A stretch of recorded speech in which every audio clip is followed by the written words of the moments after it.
بسم الله الرحمن الرحيم. ألم تر إلى الذين قيل لهم كفوا أيديكم وأقيموا الصلاة وآتوا الزكاة فلما كتب عليهم القتال إذا فريق منهم يخشون الناس كخشية الله أو أشد خشية وقالوا ربنا لم كتبت علينا القتال لولا أخرتنا إلى أجل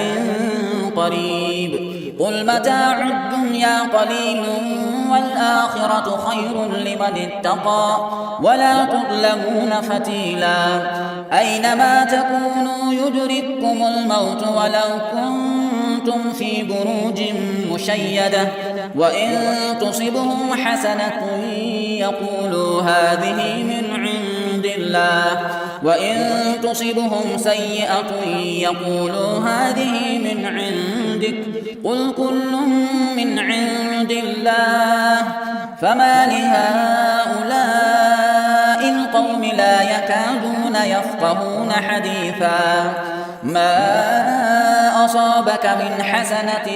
فمن الله وما أصابك من سيئة فمن نفسك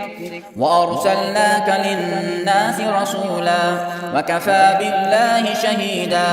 من يطع الرسول فقد أطاع الله ومن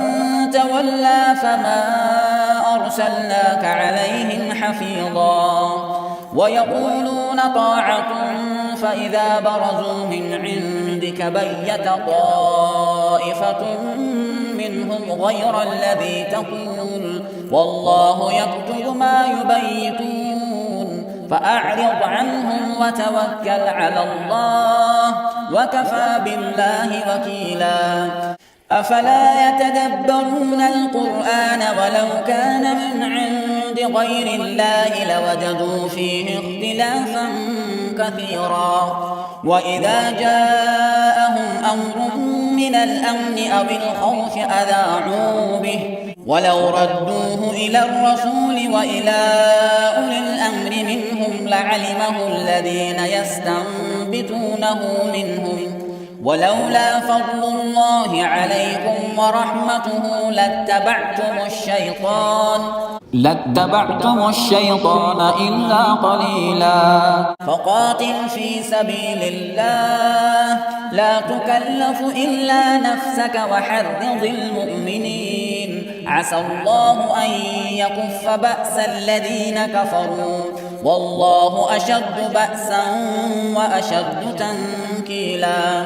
من يشفع شفاعة حسنة يكن له نصيب منها ومن يشفع شفاعة سيئة يكن له كفل منها وكان الله على كل شيء مقيتا وإذا حييتم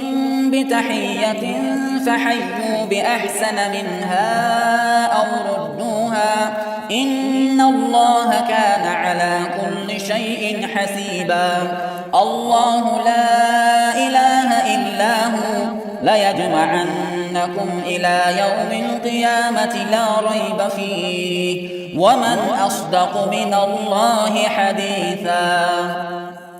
فما لكم في المنافقين فئتين والله أركسهم بما كسبوا أتريدون أن تهدوا من أضل الله ومن يضلل الله فلن تجد له سبيلا ودوا لو تكفرون كما كفروا فتكونون سواء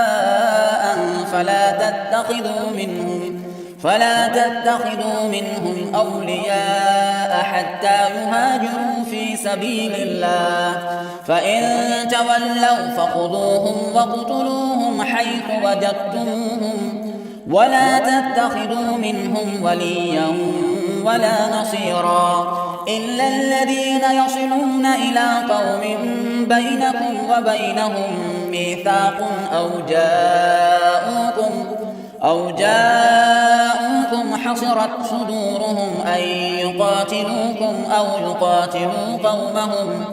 ولو شاء الله لسلطهم عليكم فلقاتلوكم فإن اعتزلوكم فلم يقاتلوكم وألقوا إليكم السلم فما جعل الله لكم عليهم سبيلا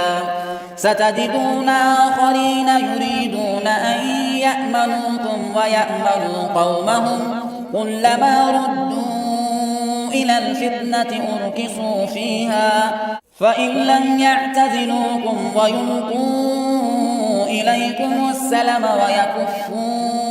أيديهم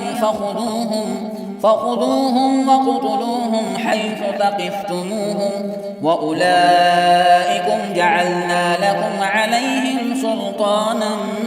مبينا.